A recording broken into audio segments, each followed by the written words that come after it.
Partout dans la région, les mêmes slogans, les mêmes mots d'ordre. Dans les rues de Lille, un peu plus de 2000 manifestants pour réclamer une hausse des salaires, défendre le pouvoir d'achat et dénoncer les mesures gouvernementales annoncées. On parle de la réforme des retraites, de l'allongement du temps de travail, de l'allongement des cotisations. Et donc on voit bien que là, que ce soit le gouvernement ou le patronat, ils ne veulent pas arrêter et continuer à casser l'ensemble des acquis des travailleurs.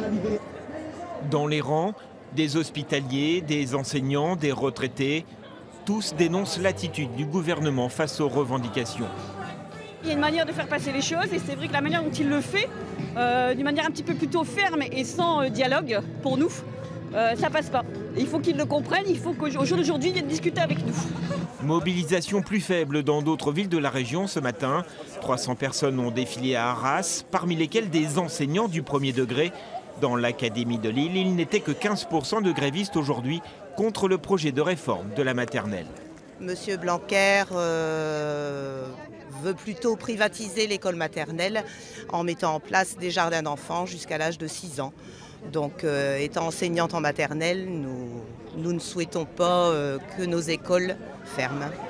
300 personnes aussi dans les rues de Valenciennes, un peu moins à Boulogne-sur-Mer, preuve d'une mobilisation difficile pour les syndicats qui tentaient aussi de reprendre des couleurs face aux gilets jaunes.